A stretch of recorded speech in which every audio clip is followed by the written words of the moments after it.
Chào mừng các bạn đến với Góc Tâm lý, kênh chia sẻ những kiến thức hữu ích về tâm lý học và ứng dụng vào cuộc sống. Hôm nay mình sẽ giới thiệu tới các bạn một hiện tượng khá đặc biệt trong tâm lý học, đó là hội chứng kẻ mạo danh. Chắc hẳn ai trong chúng ta cũng từng có lần tự ti về bản thân, nhưng đã khi nào bạn có ý nghĩ rằng mình đang đóng giả hình tượng tốt đẹp nào đó, chứ thực sự không ưu tú như vậy? Bạn đã từng có nỗi sợ người khác sẽ phát hiện mình sai sót, yếu kém hay chưa? Nếu có, đó chính là biểu hiện của hội chứng kẻ mạo danh.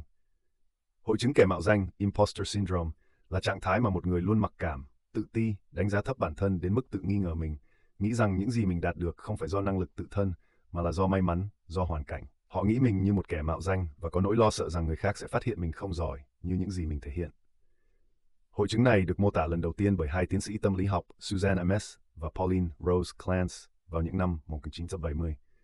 Hội chứng kẻ mạo danh là hiện tượng tâm lý không hiếm ở xã hội hiện đại. Với nhiều áp lực và sự so sánh, người có hội chứng này thường tự thuyết phục rằng họ không tài năng như thực tế. Ngay cả khi có những thành tựu rõ rệt, họ thậm chí lo sợ người khác phát hiện ra sự kém cỏi của mình, phát hiện ra mình mang vỏ bọc lừa đảo. Khi suy nghĩ này liên tục xuất hiện, nó có thể dẫn đến lo lắng và trầm cảm. Một nghiên cứu được công bố trên tạp chí Khoa học Hành vi Quốc tế cho thấy hơn 70% mọi người phải đương đầu với chủ nghĩa mạo danh, impostorism, vào một thời điểm nào đó trong cuộc đời. Những cảm giác như lo lắng khi người khác phát hiện mình không đủ tốt, lo lắng sẽ bị cô lập, bị từ chối, lâu dần sẽ phát triển thành nỗi nghi ngờ bản thân, sợ thành công lẫn thất bại và tự hủy hoại bản thân. Một số kiểu người dễ mắc hội chứng kẻ mạo danh. Một, người cầu toàn. Những người cầu toàn thường đặt ra cho mình như mục tiêu quá cao, do đó khi không hiện thực được, họ sẽ nghi ngờ về năng lực của mình. Ngay cả khi có thành quả, họ cũng chưa hài lòng, nghĩ rằng mình còn có thể làm tốt hơn thế. Thậm chí, có những người đặt ra mục tiêu vượt xa khả năng và muốn phải đạt kết quả ngay lần đầu thực hiện. Hai, người ôm đồm công việc, thích tự làm. Những người này đo lường giá trị bản thân qua vai trò mình đảm nhận. Khi gặp thất bại trong bất kỳ vai trò nào, họ cũng nghi ngờ khả năng bản thân. Có người thậm chí muốn né tránh sự giúp đỡ của người khác, nghĩ rằng mình phải tự giải quyết công việc, sự cầu cứu hoặc nhận giúp đỡ của ai đó cho thấy sự thất bại của bản thân. Người làm việc đơn độc quan tâm nhiều nhất đến khía cạnh ai là người hoàn thành nhiệm vụ. Họ nghĩ chỉ khi có thể giải quyết mọi thứ từ đầu đến cuối thì họ mới xem đó là thành quả thực sự. 3. Chuyên gia. Những người mắc hội chứng mạo danh chuyên gia thường đánh giá bản thân mình dựa trên những gì họ biết và có thể làm. Họ sẽ không bao giờ biết đủ, tự thấy mình cần phải biết tất cả mọi thứ, và khi nhận thấy có những điều họ không biết rõ, không hiểu rõ, thì họ thấy xấu hổ. Ví dụ, khi nộp đơn xin việc, những người có hội chứng này sẽ ngại ngùng không ứng tuyển chỉ vì không có đầy đủ tất cả mọi yêu cầu bằng cấp, kỹ năng của nhà tuyển dụng. Có một vài lý do dẫn đến sự nghi ngờ bản thân của hội chứng kẻ mạo danh như: 1. Do tính cách của con người. Tính cách là do giáo dục và môi trường sống tạo nên, thể hiện qua thái độ với thế giới xung quanh, qua hành động, ngôn ngữ tạo nét đặc trưng riêng của mỗi người. Một vài tính cách như tính cầu toàn, thích tự làm như mình vừa nêu thường mắc phải hội chứng này. 2. Mong muốn được công nhận từ những người xung quanh. Đây là nhu cầu vốn có của người bình thường sống trong tập thể, thể hiện nhu cầu tự trọng hay được tôn trọng trong hội nhóm, tập thể, cộng đồng. 3. Sự so sánh bản thân với những người xung quanh. Đây là hiện tượng tự nhiên trong cộng đồng, xã hội, nhưng vấn đề là không phải ai cũng kiểm soát được ảnh hưởng của sự so sánh. Tùy vào việc suy nghĩ, diễn giải khi so sánh, hành vi này có thể khiến người ta có thêm động lực, ra mục tiêu để phấn đấu được như người khác, nhưng cũng có thể khiến người ta tự ti, mặc cảm nặng nề về bản thân mình. Về tác động của hội chứng kẻ mạo danh, hiện tượng này thường đem lại nhiều hệ quả tiêu cực hơn là tích cực. Thông thường nếu nghi ngờ bản thân một cách chừng mực, đó có thể là một cách tư duy phản biện, giúp một người tự đánh giá bản thân một cách đa chiều và khách quan hơn. Nhưng nếu việc nghi ngờ đi quá xa, nó sẽ khiến con người có suy nghĩ rất tiêu cực về chính mình. Thứ nhất, hội chứng kẻ mạo danh khiến con người xấu hổ và lo lắng. Những người nghi ngờ bản thân của mình thường xấu hổ về những điều mà họ đạt được, khi nghĩ rằng thành quả là do hoàn cảnh, điều kiện tạo nên, hơn là do sự nỗ lực của mình.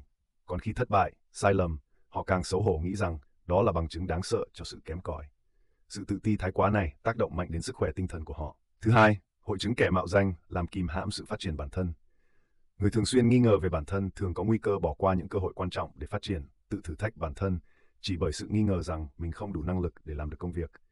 Sự tự nghi ngờ cũng gây ra tâm trạng bất an rất lớn khi con người dấn thân vào những điều mới mẻ. Thứ ba, hội chứng kẻ mạo danh gây kiệt sức và gây stress. Điều này rất dễ hiểu khi người có hội chứng tự nghi ngờ này vốn đã có tâm lý bất an, lo lắng khi làm việc, nên khiến họ làm việc với hiệu suất thấp hơn, tiêu tốn nhiều năng lượng ý chí hơn. Từ đó dễ dẫn đến những vấn đề sức khỏe tinh thần như cảm giác kiệt quệ, uể oải và trầm cảm. Để vượt qua hội chứng kẻ mạo danh, chúng ta cần phải thay đổi suy nghĩ về bản thân mình. Thứ nhất, ngưng so sánh bản thân với người khác. Việc theo dõi hay nhìn thấy ai đó thành công có thể tạo tấm gương cho bạn học tập, tạo động lực để bạn cố gắng. Nhưng trường hợp tệ hơn, việc so sánh có thể khiến cho sự nghi ngờ bản thân thêm trầm trọng. Khi đó, chúng ta nên thay đổi suy nghĩ. Thay vì nghĩ họ thành công như vậy là vì họ thông minh hơn, có nhiều cơ hội hơn tôi, còn tôi thì không thể vươn tới vị trí của họ. Chỉ chúng ta hãy tự động viên bản thân rằng tôi sẽ cố gắng hết sức để trở thành phiên bản tốt nhất của mình, để tốt hơn bản thân ngày hôm qua. Thứ hai, thay đổi cách nhìn nhận về bản thân mình.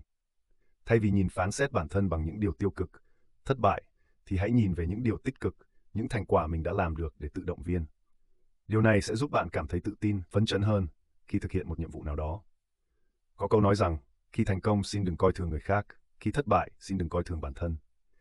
Nếu lúc thất bại mà bạn không tự khích lệ mình, bạn sẽ dễ rơi vào tuyệt vọng. Thứ ba, tìm kiếm sự giải đáp về tâm lý. Bạn cũng có thể tìm kiếm đến sự hỗ trợ của bác sĩ trị liệu hoặc chuyên gia tư vấn tâm lý để tìm kiếm một lời khuyên phù hợp nhất cho mình. Nếu bạn thấy có vấn đề về sức khỏe tinh thần, hãy nhờ đến chuyên gia, họ luôn có những lời khuyên phù hợp cho bạn. Thứ tư, tìm kiếm những điều tích cực xung quanh. Khi xung quanh bạn có sự tích cực, bạn cũng sẽ trở nên tích cực hơn. Hãy theo dõi những người thành công trong lĩnh vực của mình.